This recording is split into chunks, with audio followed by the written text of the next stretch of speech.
In response to the news that Rome had been sacked by the Visigoths in 410, the irascible St. Jerome said the city which had taken the whole world was taken itself. Now, there's no official date as to when the West actually collapsed, but it is generally considered that it was an ongoing process throughout the entire 5th century.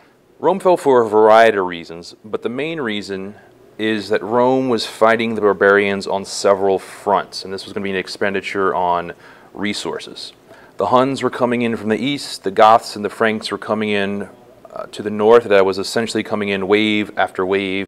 When the city finally did fall, it was an immediate and dramatic collapse in intellectual activity. The learning light dimmed, we might say. And we also saw a drop through the empire as a whole in the rate of literacy. That became the norm, and the only place to receive education at this time was going to be reserved to the church and primarily for the training of priests and religious.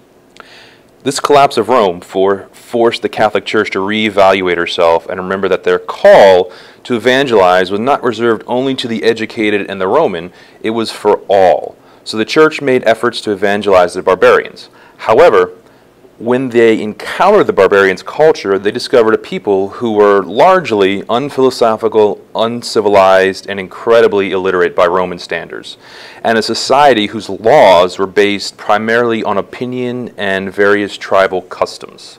In addition to the fall of Rome in terms of military, government, power, etc., there was also a moral decline going on at the same time. Now, unimpressed by the moral deterioration of the cities, some people sought to imitate Christ by means of leaving the hustle and bustle of the world and retreat into the wilderness. These individuals eventually become known as hermits and monks. Eventually, these individuals form communities, and these communities are referred to as monasteries.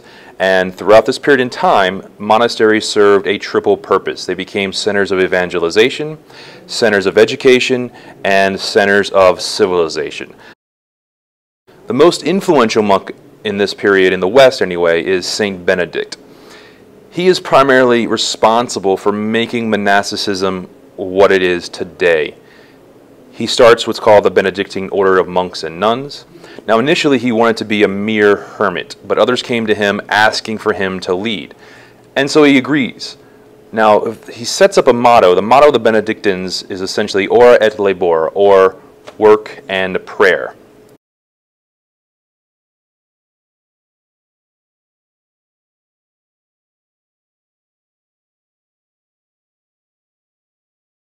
During this time, Benedict writes his famous rule, which is a must-read for anyone in a position of leadership, and his main goal for his rule was to give general advice and guidance on how a monastery is to operate, and essentially how to deal with people when they are being people. One thing we know for certain about monks is from the earliest days, the hermits and the monks, they all took vows of poverty, chastity, and obedience.